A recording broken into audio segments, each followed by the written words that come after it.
Hello everyone, welcome back from Top the Wall. My name is Mason Up, and I have another deck for you today. It is Storm in Pauper, called Burning Question. This deck is called Burning Question. It is a Storm deck in Pauper that I made. I've tried a couple different versions of Storm in Pauper in the past, and this one I think is by far the most likely to actually win so far. We are using Flame Burst. Flame Burst for 2 mana deals X damage to target creature player, where X is 2 plus the number of Flame Burst cards in all graveyards. Considering our opponent isn't playing Flame Burst, it's likely that we're going to only count our graveyard for these Flame Bursts. The interesting trick that comes in is Partic Firecat. Partic Firecat counts as a Flame Burst when it is in the graveyard. So we can put a couple of Partic Firecats into our graveyard, and now we've increased Flame Burst power to, let's say, 5. We can deal our opponent 5 damage for 2 mana, and if we gather all of these Flame Burst up, and in quick succession just go, alright, put Partic Firecats in the graveyard, go through our entire deck, draw a bunch of these, and now shoot you in the face for 5, shoot you in the face for 6, shoot you in the face for 7, shoot you in the face for 8. Just machine gun, just annihilate our opponent in one turn. Seems great. So how we're doing that is we're using kind of a similar build to the blue-red Gifts Ungiven Storm deck in Modern. However, we don't have Gifts Ungiven, and we don't have Past in Flames. Instead, we have all of the we have better cantrips, and we have the same rituals as they do. We have the Paretic Ritual to get us some manas, the Desperate Ritual to get us some mana, and we have the Manamorphose to get us a little bit of fixing. Goblin Electromancer is a very awesome card, and it is played as a 4-of in the Modern Storm deck. However, we don't have Baral, Chief of Compliance, so to make up for that, we're going to find our Goblin Electromancer to make sure that we always have a kind of mana dork, reducing the cost of our spells. We're going to use Muddle of the Mixture to go find one, make sure that we have one in play.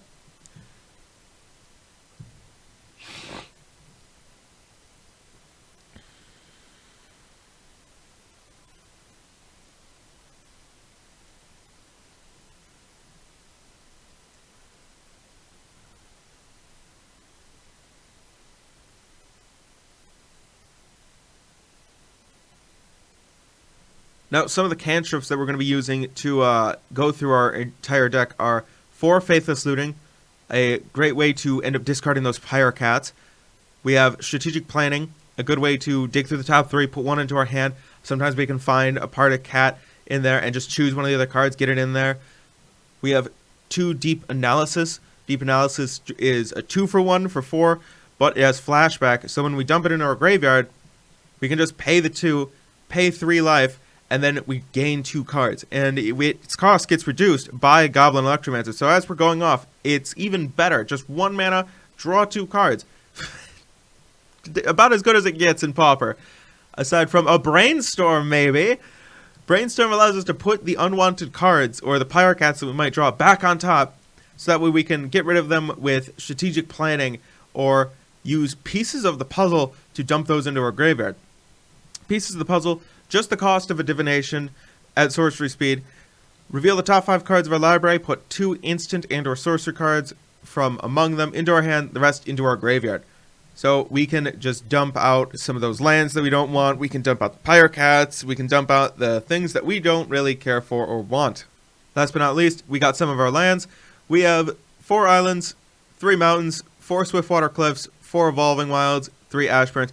I wanted a lot of fetches in this deck, so that way we could thin it out as much as possible, get a bunch of cards into our graveyard, so that way we don't have to draw them later. We have the 4 islands, because I feel like blue is a little bit more important to us for the cantripping, because once we start using any of our rituals, we actually, with Goblin Electromancer, we actually get a ton of mana. We don't need that much red mana. We have a lot of red mana, and it's more than enough. That we start using it to pay misc cost. Swiftwater Cliffs is just for the fixing. If you have any comments about this deck, please let me know in the comments below. Working on Storm and Pauper is a real challenge, and it's a very difficult work in progress. I am trying my hardest to make this work. I want a Storm Deck and Pauper. I need a Storm Deck and Pauper. We need a Storm Deck and Pauper. We need one more combo deck and Pauper. This is Legacy Light. We gotta have more combo decks and Pauper. This is important for the world. We gotta do this. So go take to the internet, find out whatever you can. Let us know in the comments down below. Do it for the good of the world. Thank you for watching, and the deck list is in the description down below. Come on in for that face touch.